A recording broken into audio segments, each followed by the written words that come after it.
This coming week, it is going to be extremely hot. So the next few days are going to be the best days I can have to work out. I'm still going to do it next week. It's going to be miserable. Maybe we'll record it, but it's going to suck. I realize I'm wearing a white shirt covered in cat hair and coffee stains.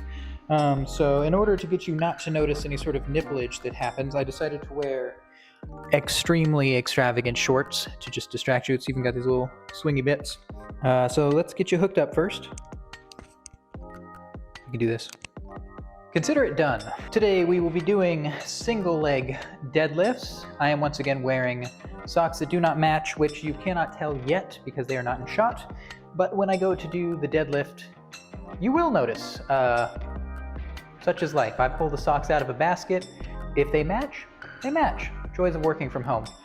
The next thing that we'll be doing is incline dumbbell press, which I definitely did not just have to look up because I had already forgotten. We will adjust the area so that we have both our incline bench, et voila.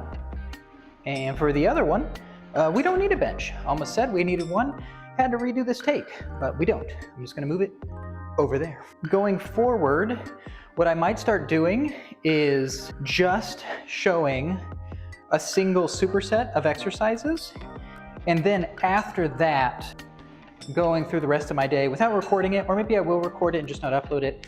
That'll make it easier for me to edit because it actually takes a while to edit an hour-and-a-half long exercise video when you already have a job and stuff. Yeah, so let's start warming up. I don't recall if I mentioned it, but I had way too much coffee today and it feels like my heart's going to explode. So this is a very welcome workout. Unfortunately, I also had a falling out with a new online friend, and that's kind of bummed me out. So we're gonna try and get some good feels, maybe discuss a few things in between sets, some strong feelings I have about social media. I can almost guarantee you're either gonna agree with it or be indifferent to it. Don't mean to brag, but I watched a video to show you what I was doing wrong. So obviously we're trying to square the hips, come down, and then we go back up. That's it. That's all you gotta do. I don't know why I was overcomplicating it and bending or trying to squat with my left leg. Maybe it just felt like it was too little.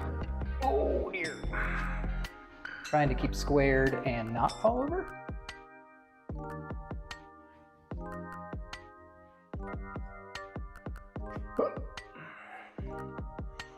Don't even know if I'm necessarily supposed to look forward or down.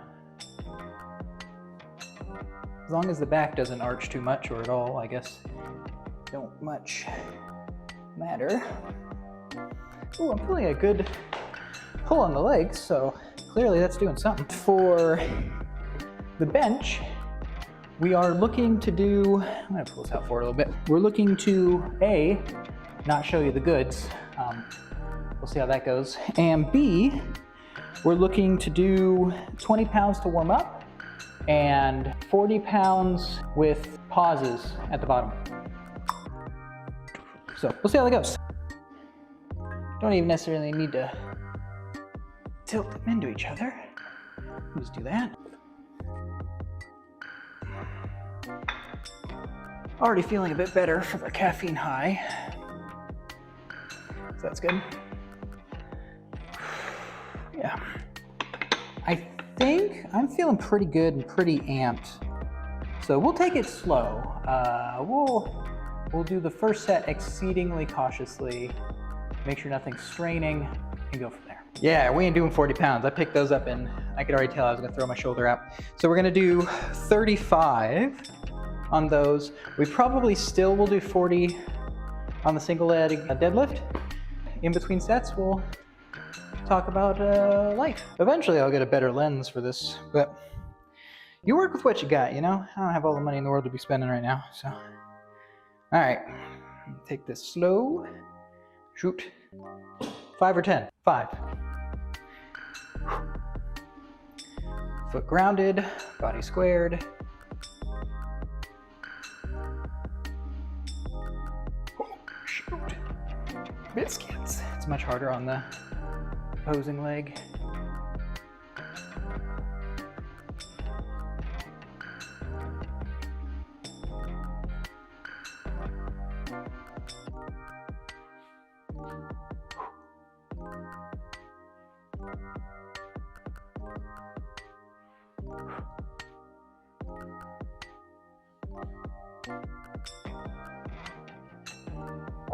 Wow, that's a world of difference from last time.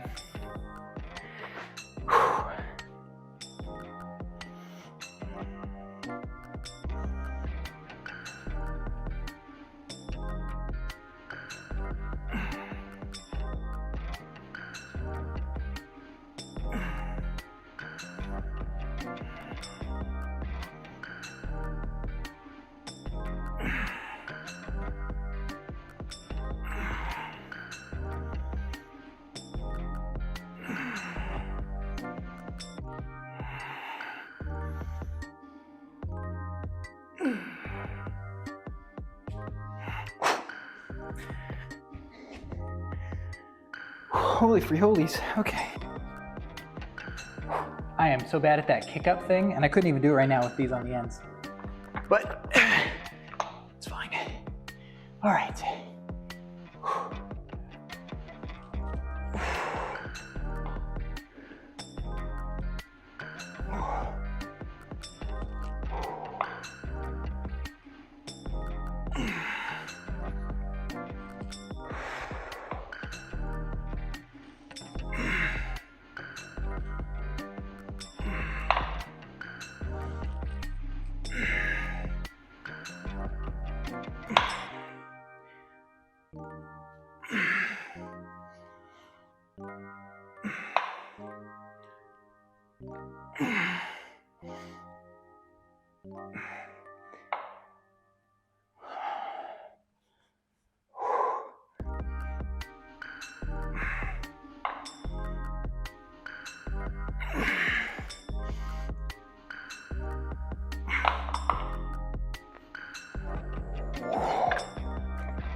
All right,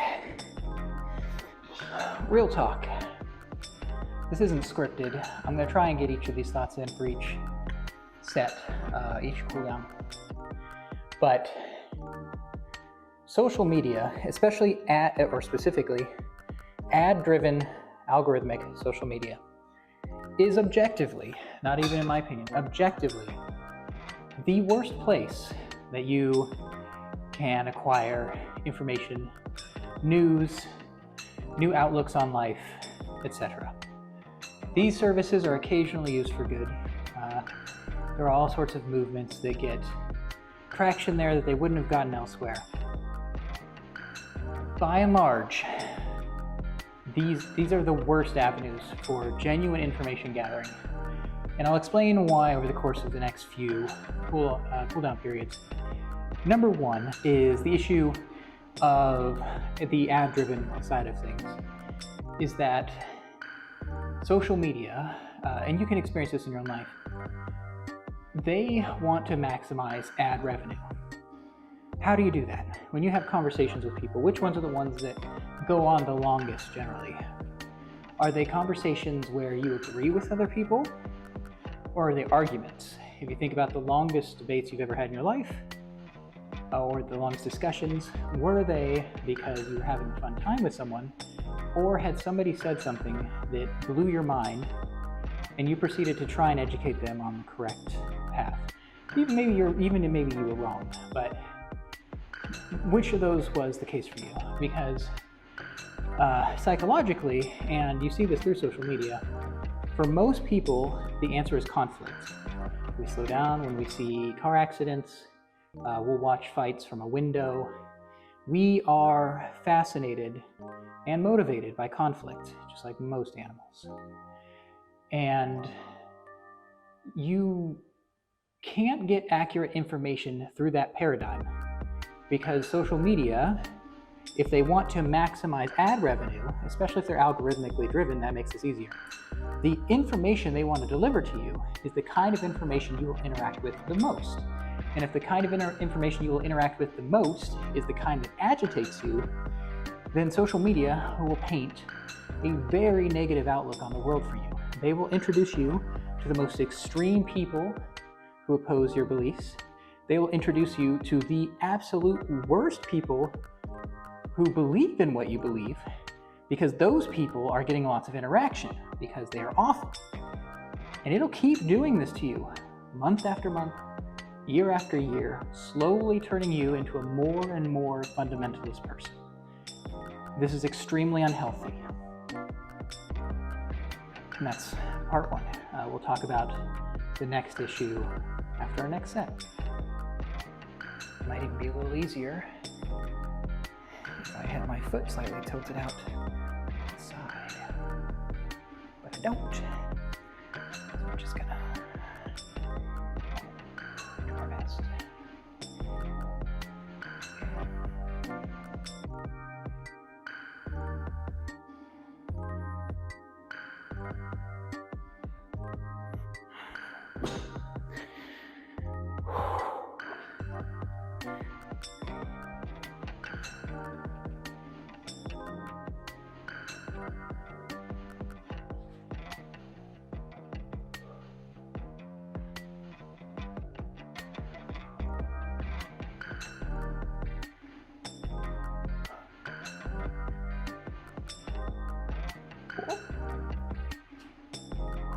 Shoot. Don't even know what number we're on, so we'll do 2 more.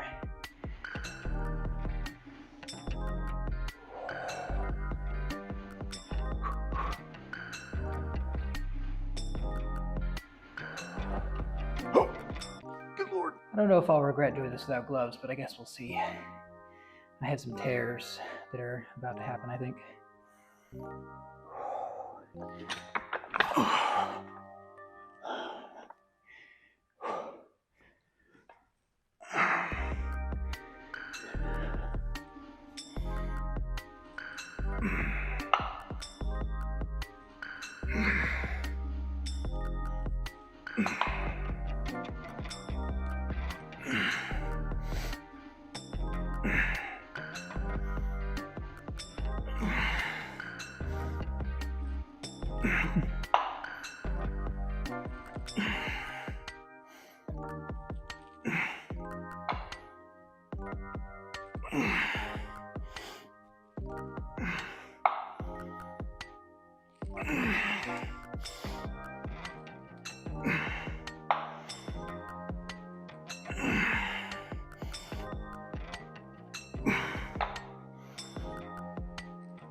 This didn't used to always be the case, by the way, that social media was the worst way to get your information.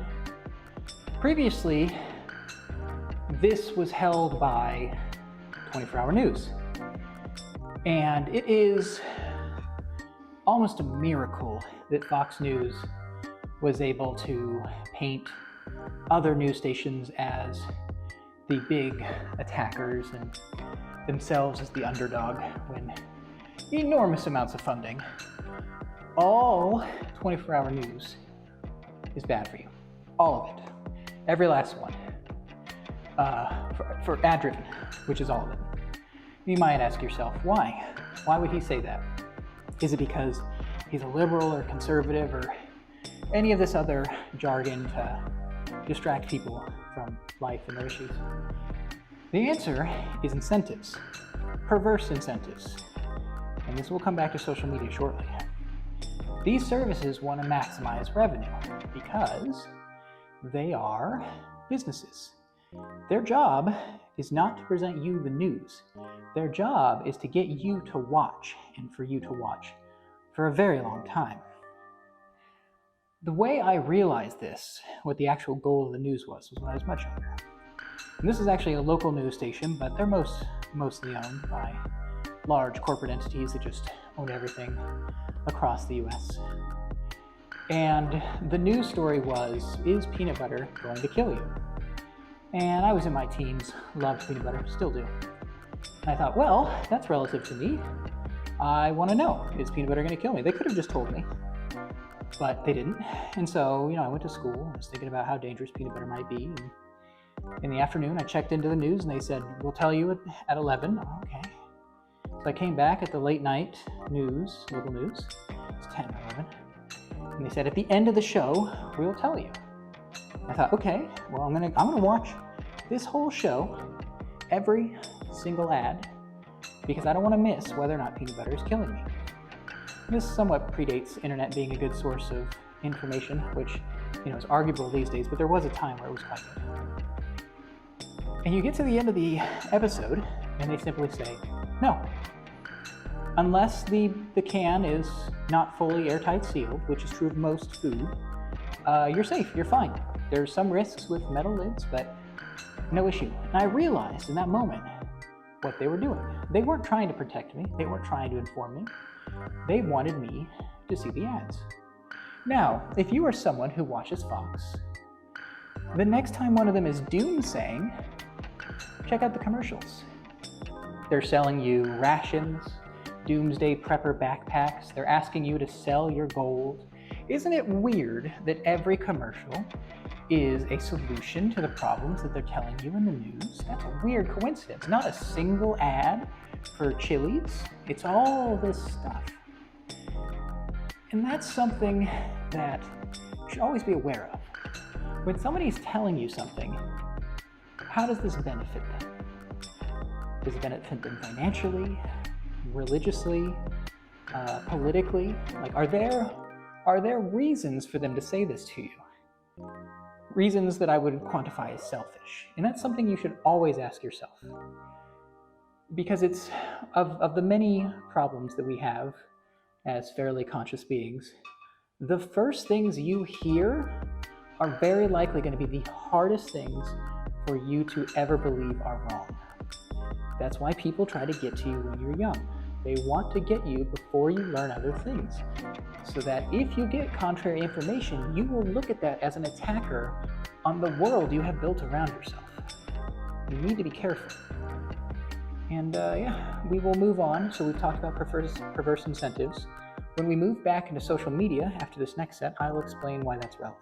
My breaks are way longer than they should be, but I'm fairly passionate about what I'm telling you right now. And I have nothing to sell you. But it's worth noting, I am presenting this to you on an algorithmically driven, algorithmically controlled, ad-driven social media network. So I would implore you to treat me with the same level of skepticism as everything else in your life. Maybe I am misleading you. I like to think I'm not, but keep that in mind. I'm not being oblivious to the irony of explaining this to you through YouTube. Just be careful. And I can even explain to you, after my sets, what my selfish reason for explaining this all to you is.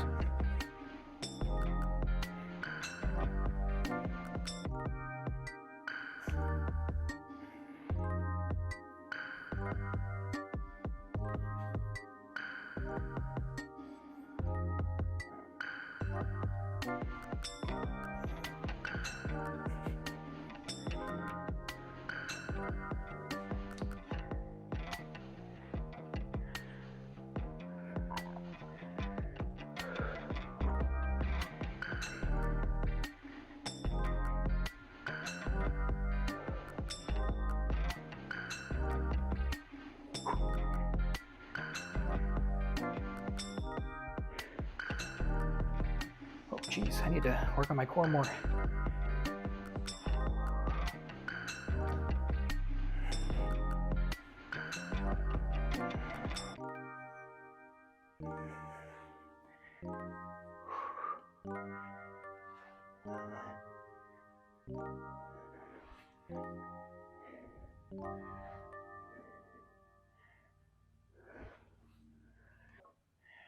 Okay, I will see you on the other side.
So perverse incentives. What exists on social media, you might ask? It's a free service. But that's kind of the nature of propaganda, right? If you're trying to sell fruit bars or push a political party or get people to believe in your faith, these things are best delivered in ways that feel authentic and innocent. A good example of this is the bot problem on things like Facebook and Twitter.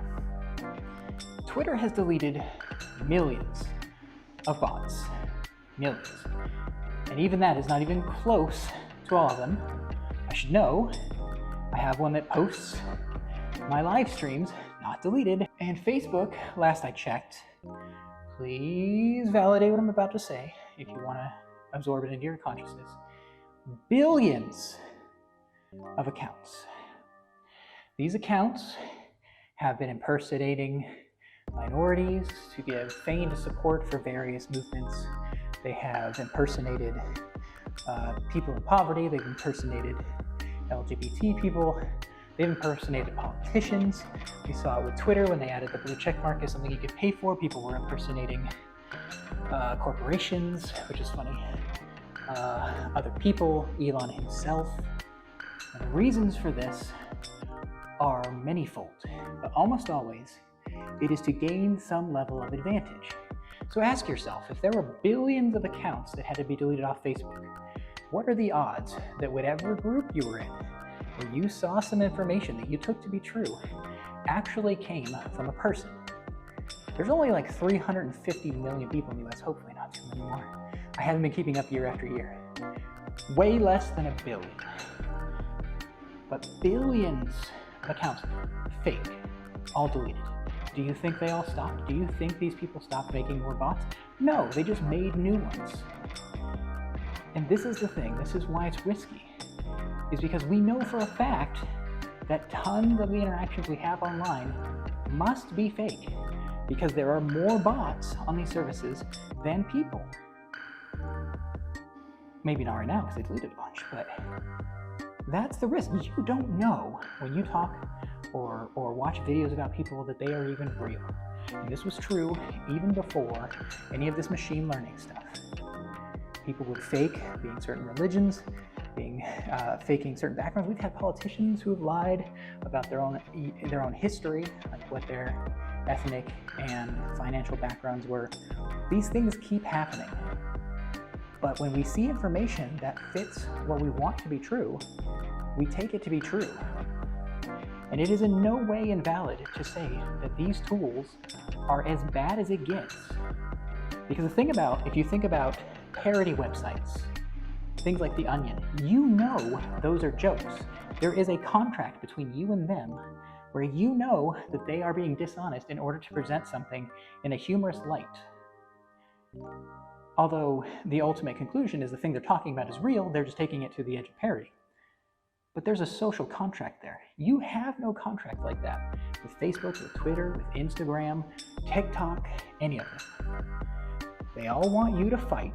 They want to present you with the things that will cause you to get the most impressions for advertisers. And the people that you are interacting with, more often than not, are being rewarded by this loop. The more bombastic somebody is, the more likes they get, the more impressions they get, the more extreme somebody is in their views in any direction, the more these services promote them. And so you are given this impression that the world is on fire, not even talking about climate change, but the world is on fire and everyone is crazy. Most people aren't crazy. Most people are, if anything, boring. And that's the thing people need to understand, is that if your impression of humans on a global scale is that they are not boring, you have a poor perception of people. Walk to any mall. Well, not anymore, they're all dead. Walk to anywhere with lots of people. They're all going to be fairly cordial, with the exception of maybe 1 out of every 500 or every 1,000. They're all going to be very quiet, talking to their friends and family. Any conversations you hear are going to be pretty mundane. Most people are kind of boring, and that's the beauty, is that what makes us interesting is those little bits of us that aren't, those little things that we are good at. not these weird caricatures that people just get stuck in a loop on. We'll move on to the next exercise, and I will contabulate my thoughts. I'll get it ready. Who knows if we'll keep recording. So what then, you might ask? What can I do to improve the consumption of information that I enjoy to do? These things that fascinate me, be they gender-related, history-related, politically related. Where you can, look for peer-reviewed, double-blind studies. Randomized controlled trials, I believe is what they're called. Look for these, because it is, especially if you don't even read the intro and outro of these things and you just look at the data, these are the closest thing you're going to get in humankind to accurate information. Do not read these things and go, well, this tweet with 20,000 likes said otherwise, so clearly this is just biased. Look at these things. They have built-in mechanisms to not be biased. Use these. Even if ultimately you come out of it feeling exactly the same, that's fine. I'm not trying to tell you what to think, but perhaps how, some way to bolster your ability to process information. Whether or not you take that is really your right as, I hope an adult, because technically minors can't use YouTube, regular YouTube, but whether or not you take this information and use it is up to you, and I won't think less of you regardless. And so you might ask, well, why do I care? This stuff doesn't involve me directly in most cases. There's a very long network of chains between these wrongs and my own life. The reason is my own perverse incentive. My perverse incentive is I want to experience the best life possible with the least amount of induced suffering. There is no such thing as ethical consumption under our current systems. I recognize that. But finding ways to enjoy life and to enjoy being who I am while negatively impacting the least amount of people. And I think part of that requires getting other people on board. Because for me, I struggle to enjoy life when I know other people are miserable. I don't know if that's a super common thing. Probably is, because again, most people are boring, I'm boring. Here we are. But for me, that's a fundamental thing that I need. And so I'm constantly trying to figure out ways to present to people how to live the life they want to live. Not the one I want them to live, but live the life that they want to live, while they also impact the fewest number of people negatively. Because almost every reason that we hurt others, almost every reason that we punch down, is for perceived slights. These things that come out of these social media propaganda campaigns, these 24-hour news campaigns, these political campaigns, these things that distract us from the real issues that hurt us. Things like healthcare in the US. I struggle with injuries that I cannot easily get fixed because it is so expensive to do so. Just things like access to housing and all these other things that you may have strong opinions about. I have none right now to present. But these things that directly, literally affect everyone. If you are somebody who owns a business, the way the tax rates work, this affects you directly. But how other people live almost never does, unless you or they are telling everyone how to live. And it's not the same to tell someone to stop oppressing you as it is to stop oppressing people. Like that itself is not oppression. If somebody says stop hitting me, that is them, not them encroaching on your rights. That is them asking you to stop hitting them, because that life that they could be living, and indeed the life you could be living, where you maximize your enjoyment while minimizing the negative effect on others, it's just the balance is broken. All right, I'm going to do this set of hamstring, what's it called? Suspension hamstring curls, and perhaps one set of push-ups. And then I will bid you adieu, and if you made it this far, cool. If you didn't, that's fine, and if you disagree, there's nothing I can do. That's your right. You can do whatever you want. You are either an adult or not.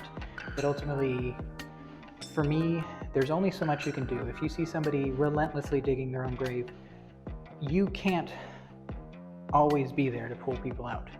At some point, you just have to accept that that is the thing that they're going to do, and ultimately, they will bury themselves alone. And that's just the unfortunate truth. Unfortunately, the access to freedom involves occasionally making the wrong decision. You might think, quite bold of you to say, mister, what have you done? And I can assure you that the chronic pain I deal with, that strips every little bit of joy out of me, that was a decision I made. If I could go back, I would change it, but equally, it is not really feasible to live your life in paralyzed fear that any particular action you take will end poorly. That's just part of life.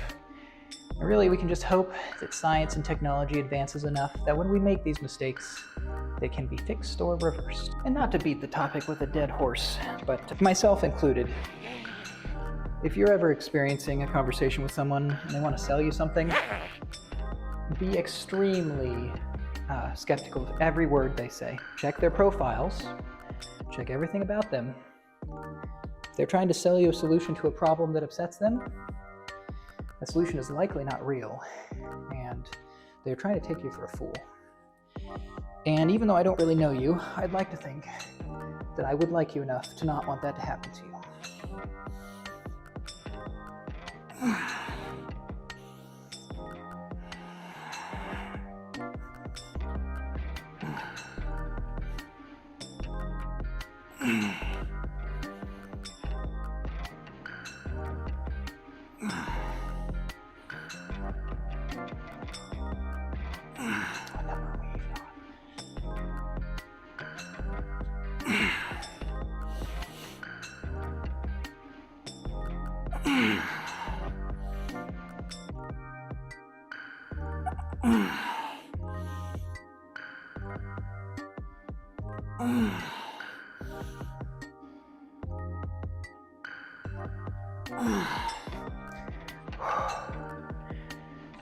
Oh, that felt good.